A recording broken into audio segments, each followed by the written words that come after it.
ሀና እንግዲህ የአባቷ ህመም እየጠናባቸው ስለሄዱ ማሳከሚያ ገንዘብ ስለሌላት በጣም እየተጨናነቀች ትገኛለች።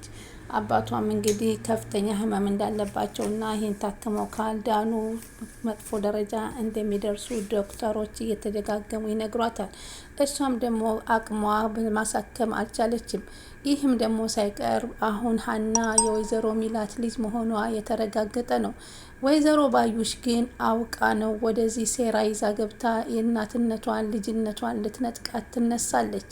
ምክንያቱም ወይዘሮ ባዩሽ ሀናን ሲያዋት በጣም ስላማረቻቸውና ይቺ ሰራተኛ መሆን አይገባትም፣ ስለዚህ ሌላ ስራ ላሰራት መሆን አለበት፣ በቀላል ዘዴ የምትለወጥበትን እንጂ ይህን ቁንጅና ይዛ ሰራተኛ ሁና መኖር የለባትም የሚል የራሷንም ጥቅም እያደራጀች ትገኛለች።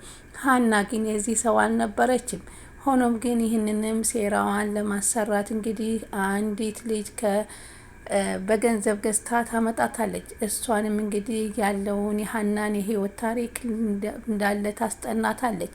ያን የህይወት ታሪክ ካስጠናቻት በኋላ ፎቶግራፏንም ከእናትየዋ ወስዳ አባስታ እንዲሁም አንገቷ ላይ የነበረው እንግዲህ መስቀሉ ለማንኛውም ሰው የሚደረግ እንደሆነ ግን ያ የሷ እንደሆነ አስመስላ ትሰጣታለች። ያችም ልጅ በተባለችው መሰረት ሁሉን ነገሮች ታጠናለች፣ ከየት ተመቶ ከየት እንደተደረሰ።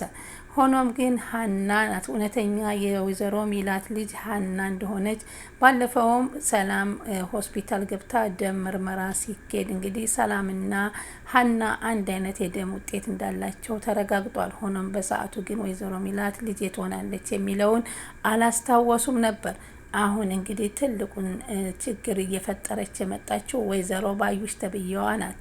ሰላም ውድ ቻናል የተከታታዮች ሰላማችሁ በያላችሁበት ይብዛልኝ። ለቻናል አዲስ የሆናችሁ ሰብስክራይብ፣ ላይክ፣ ሼር እያረጋችሁ አበረታቱኝ። ነባሮቹም ምንጊዜም ላይክ ሼር እያረጋችሁ ስለምታበረታቱኝ ከልብ አመሰግናችኋለሁ። ቀጣይ ክፍል ኖላዊን ይዤላችሁ መጥቻለሁ።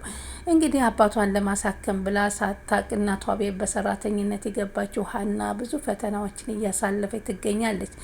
አሁን ደግሞ ቢባስ ብሎ ስራውንም እየሰራች አባቷን ማሳከም በጣም ገንዘብ አጥሯት እየተጨናነቀች ትገኛለች። አባትየውም ለሷ ግልጽ አያደርጉም እንጂ ከቀን ወደ ቀን ህመሙ እየጠናባቸው እንደሚሄድ ፍቅርና ጆሮ ሲሄዱ ብዙ ጊዜ ለነሱ ይናገራሉ። እሷን ግን እንዳትጨነቅ ሲሉ አባ ምን ሆነሃል? አሞሃል እንዴ? ከምን ሆነ ነው ችግሩ? ምግብም እየበላ አይደለም፣ ምንድነው ንገረኝ እያለች ብታስጨንቃቸውም እሳቸው ደግሞ ለሀና ይሄን ነገር ለመናገር ፈቃደኛ አይደሉም። ጧት ትገባለች ልጄ፣ ማታ ትገባለች፣ በእኔ የተጨናነቀች ልጅነቷን እኔ በላሁባት፣ አግብታ ልጅ ወልዳ ማየት ነበር የምፈልገው፣ እሷ ግን ስለ እኔ ህመም ብቻ ነው የምትጨነቀው እያሉ ዘወትር ስለ ሀና ነው የሚያስቡት። ምንጊዜም ደግሞ ቤተ ክርስቲያን እየሄዱ ጸሎት የሚያደርጋሉ። ሀና ተጨናንቃ ኪችን ላይ ቆማ እያለች ወይዘሮ ሚላት ይገባሉ። ሀናዬ ምንድን ነው ሰሞኑን ፊትሽ ልክ አይደለም፣ እኔ እንደ እናትሽ ለምን አታይኝ? የደረሰብሽ ችግር ምንድን ነው? እስኪ ንገሪኝ ሲሉ ይሏታል። ኧረ እትዬ ምንም አልደረሰብኝም። አይ የሆነ ነገርማ ሆነሻል፣ መናገር አልፈለግሽም። እኔ እኮ እንግዲህ አንቺ ቤተሰብ ነን ከኔ ጋራ እና ለምን አትነግሪኝም ሲሏት፣ አይ አባዬን ትንሽ እያመማመብኝ ስለሆነ ነው። ምን ነው ከወትሮ የተለየ ነገር አየሽባቸው እንዴ ስትል፣ አዎ ሰሞኑን እየተጨናነቀ ነው አባዬ ስትል ተነግራቸዋል። እና አይዞሽ በቃ ሂጂ፣ እኔ ራቱን አቀራርበዋለሁኝ፣ አንቺ ሂጂ ብለው ይፈቅዱላታል። እሷ ደግሞ ከፈቀዱልኝማ ወደ ቤተ ክርስቲያን ብሄድ ይሻላል ብላ ነጠላዎትን ይዤ ልሂድ ወይ ብላ ታስፈቅዳለች። ምን ችግር አለ? እንደውም ባለፈው ለብሰሹ ይሄድሽው ነጠላ አለልሽና ሂጂ ሲሏት እሺ ብላ ነጠላዋን ለብሳ ወጣች። ነጠላዋን ለብሳ ስትወጣ የጆሮ ደግሞ ጓደኛ አንድ ሰው ጋር ስልክ ሲወስድ ሲያዩ፣ እንዴት ተወስዳለህ? መቼ ነው አንተ ይህን ስራ ማቆም የምትችለው? በሚል ተጣልተው ነበር። ያንም ስልክ ቀምቶ ለባለቤቱ መለሰ። እንግዲህ ጆሮ በአቶ ኖላዊ ጥረት እንግዲህ ይህንን ስራ አንዱ ቃችሁ የሚያነሳውን የእጅ አመሉን አስትተውታል ማለት ነው። እሱም አሁን ተጸያፊ ሆኖ ጓደኛው ይህን የእጅ አመል እንዲተው እየገፋፋው ይገኛል። ከዛ ሀናን ሲያያት እየሮጠ ጓደኛው አስቆመና፣ ሀና የት ልትሄጂ ነው ሲላት፣ ቤተ ክርስቲያን በዚህ ሰዓት ይከዳል እንዴ? ጨረቃ መስለሽ በዚህ ፀሐይ ሲሏት፣ እንዴ ቤተ ክርስቲያን እኮ በፈለጉት ሰዓት የሚከድበት ነው ሲላት እኔ እኮ ምንም አላውቅም ስለ ቤተ ክርስቲያን። እንዴት ነው አንተ ቤተ ክርስቲያን የማታውቀው? አማኝ አይደለህም እንዴ ስትለው የምኑንም አላውቀውም ሲላት አሁን ትሄዳለህ ከኔ ጋር ስትለው አይኔ አሁን ሌላውን ተይና ከጆሮ ጋር ስለተቀያየምኩ ጆሮ ጋር እንድታስታርቂ ብዬ ነው ሲላት እንድታርቅ ከፈለክና ቤተ ክርስቲያን ሂድ አለችው። እሺ ብሎ ከቤተ ክርስቲያን አብሯት ሄደ። ከዛ ስትመለስ እንዴት ነው ምን ስሜት ተሰማ ስትል ጠየቀችው። እኔ ምንም ነገር ያልኩት ነገር የለኝም ፈጣሪህን አትጠይቀውም እንዴ ሲል እኔ የማውቀው ነገር የለኝም እኔ ቤተ ክርስቲያን የማውቀው ሲርበኝ ልበላ ነው መመጣው እንጂ ስለምንም አላቅም ሲላት በጣም በዚህ ጊዜ ደግሞ እንደዚህ አይነት ሰው አለ እንደ ስትል አዘነች። በዚህ ሰዓት እየተመለሱ ያለ ጆሮ በርቀት ያያቸውና እንዴት ሀናን እንዴት አናገራት በእሺ አስታርቀሃለሁ ስትለው እጇን ሲስማት እኔ አንድ ቀን እጇን መንካት የፈራሁትን እንዴት እሱ እጇን ይስማታል እያለ በርቀት ሆኖ ጆሮ ይናደድ ነበር። ሰላም ፍቅር ደግሞ ከቤታቸው ሂዳ ሚሪንዳ ይዛ ገብታ የአባቷን አቶ ኖላዊን ስትጠይቃቸው እንዴት አይነት ቁም ነገረኛ ልጅ ነሽ፣ በጣም ጥሩ ልጅ ነሽ እያሉ ስለ ጥሩነቷ ያወሷት ነበር። እሳቸውም ቀልድና ጨዋታ ስለሚወዱ እያጫወቷት እያወሯት ነበር። እንግዲህ ወይዘሮ ባዩሽ የሰጠቻት ልጅ ያፈላልጉኝ መድረክ ላይ ገብታ እንግዲህ ስለ ህይወቷ ስለ ቤተሰቦቿ ስትናገር እንዳለ የሀናን የህይወት ታሪክ ነበር ስታወራ የነበረው። ይሄ ፕሮግራም መጣ እንዴ ብሎ አሴል ምላሴ ቁጭ አለ።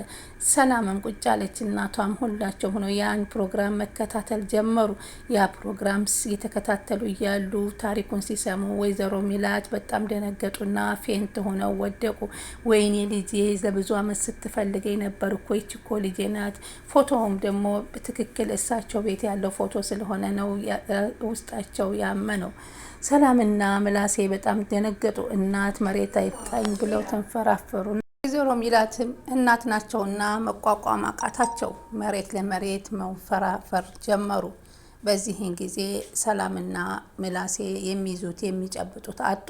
ምን ይሻለናል? እውነት ግን ይቺ ልጅ ናት ወይ ሲሉ ይጠይቃል። ከዛ በኋላ ሰላምና ምላሴ የሚይዙት የሚጨብጡትን ማጡ። ወደ ወይዘሮ ባዩሽ መደወል ጀመሩ። እባክሽ በቴሌቪዥን ፕሮግራም ተከታትላ ነበር ልጇን የሚጠቅስ ነገር ነው እና ራሷን መቋቋም አቅታለች ድረሱልኝ ስታት አሁን እኮ መሽቷል አለች ለማስመሰል። ሆኖም ግን እንደምትመጣ ነገረቻቸውና መጣኝ እና ያው ስራዋን የሰራችው እሷ መሆኗን ስለምታቅ እባክሽ ተጽናኒ ሚላት ለስንት ጊዜ ያጣሽው ለ16 አመት አሁን አንድ ቀን ብታድሪ ምን እንዳትሆኝ ነው። እንደው እኮ እኔን ስታፈላልገኝ እንደኖረች ነው የተናገረችው። እንደው እኮ ብዙ ነገር እኮ አሳልፋለች ተጎድታለች ልጄ እያሉ ወይዘሮ ሚላት ይላሉ። አይነውር ዛሬ ነገ አይንህ ይበራልሃል ቢሉት እንዴት ብያድሬ አለ እያለች ድረስ መተረት ጀመረች። ሆኖም ግን አሁን ይሄን ነገር እንግዲህ ወይዘሮ ሚላት ልብ ሊሉ ይገባል። ምክንያቱም የዲኤንኤን ምርመራ ሳያደርጉ ልጄ ናት ብለው መቀበል እንደሌለባቸው ነው የምናሳምነው። ያው ፕሮግራሙም ትክክለኛ ፕሮግራም ከሆነ ያው እንደ ኢቢኤሶች መጀመሪያ የቃላት ሳይሆን የፎቶ መረጃ ብቻ በማግኘት ምናልባት አንዳንድ ጊዜ ሊያምኑ ይችላሉ። ሆኖም ግን ዲኤንኤን ምርመራ ማካሄድ አለባትና ሀና እናትነቷን ማጣት የለባትም። ወይዘሮ ባዩሽ ይችን ልጅ ወደዚህ ህይወት ውስጥ ያስገባቻት ከሀና ጋር ግጭት ትፈጥርና ጸብ ካመጣች በኋላ ሀና እንድትወጣ ስለምትረዳት ነው ይችን ልጅ ያመጣችው።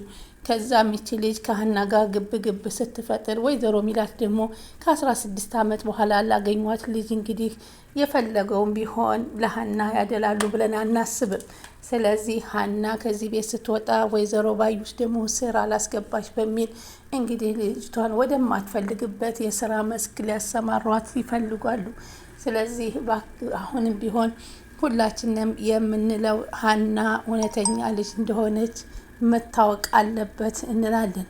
እንዲሁም ደግሞ ወይንም ምርመራ ላይ ተካሂዶ ምርመራው ልጅነቷን እንደማይገልጽና ይህንን ፎቶግራፍ ከየት እንዳመጣችው ይህንን መረጃ ማን እንደሰጣት ልጅቱ አጋልጣ ወይዘሮ ባዩሽ እንግዲህ እንዲያዙ እንጥራለን። እኛም እናሳስባለን። ምክንያቱም እነዚህ አይነት ሰዎች በሰው ህይወት እየቀለዱ የራሳቸውን ህይወት የሚያራምዱ ሰዎች ስላሉ የአንዳንድ ህጻናት ልጆች ህይወት እናትነት እየተነቀሙና እያጡ መኖር የለባቸውም። ሀና ለ16 ዓመት እናቷን ማጣቷ በጣም ከባድ ነገር ነው። ሆኖም ግን አሁን በተጨማሪ ደግሞ ይህች ልጅ ሆን ብላ አምጥታ እናትነቷን ማሳጣት የለባትም። ልብ ሊሉ ይገባል ብለን ነው የምናስበው። በእውነት ምናሴና ሰላም ሀናን የሚወዷት ከሆነ ይህንን ነገር ያደርጉላታል ብለን እናስባለን። ለምን የተማረ ሰው ምን ጊዜ ቢሆን ማንነቱን የሚያረጋግጥበት በዲኤንኤን በድሮ ዘመን ቢሆን አዎ በእንደዚህ አይነት መረጃዎች እህት ናት ተብሎ ወይም ልጅ ናት ተብሎ ሊቀበሉ ይችላሉ። አሁን ግን ፍትህ ለሀና እንላለን። ሀና እውነተኛ እናቷ ጋር ተገናኝታ አባቷንም ታሳክም። አባቷንም በጥሩ ሁኔታ ለዚህ እንዳደረሱ ወይዘሮ ሚላት አውቀው ህይወታቸው ሳያልፍ ለህመማቸው ለሕክምናቸው ቢደርሱላቸው በጣም መልካም ነው እንላለን። ለዚህ ድረስ ያደረሱት አባት ከእናት ጋር አገናኝተው ቢሄዱም በጣም ደስ ይላቸዋል። እሳቸውንም ቢሆን እንደሚያሳክሙ ነው። አሁን ይህን ሁሉ ታሪክ ካወቁ አሁን ራሱ ወደ አባቷ ስትሄድ አንዳንድ ችግር ካለ ደውይልኝ ማታም አነጋግርሻለሁ ሲሉ ነበር የተሰናበቷት። ስለዚህ ሀና እንደዚህ መሆና በዚህ ህይወት ላይ መግፋት የለባትም ማለት ነው። በጣም ታሳዝናለች። በተለይ በአሁኑ ሰዓት የአባቷ ችግር ከአቅሟ በላይ ሆኖባታል። በሰራተኝነት ገብታ እንግዲህ 400 ሺህ ብር ከየት አምጥታ ነው አባቷን የምታሳክመው? ይህ ነገር ከታወቀላት ግን አባቷን እንግዲህ ወይዘሮ ሚላት የ16 ዓመት የደከሙበትን እጥፍ እንግዲህ እንደው እና አባት እንደሆኑ ተቀብላ እንግዲህ እንደምታሳክማቸውና ምላሴና ሰላምም ለአቶ ኖላዊ ከባድ ክብር እንደሚኖራቸው በጣም እናያለን ወደፊት። ስለዚህ ፍትህ ለሀና የሚለው ነገር ሁላችንም የምንመኘው ነው። ውድ ተመልካቾች ስትከታተሉ ስለነበረ ከልብ አመሰግናለሁ። እንግዲህ ቀጣው ደግሞ ምን ይፈጠራል የሚለውን አብረን እንከታተላለን። ወዳችሁ ፈቅዳችሁ ስለምትመለከቱኝ ከልብ ነው ማመሰግናችሁ። ላይክ ሼር እያደረጋችሁ አበረታቱኝ።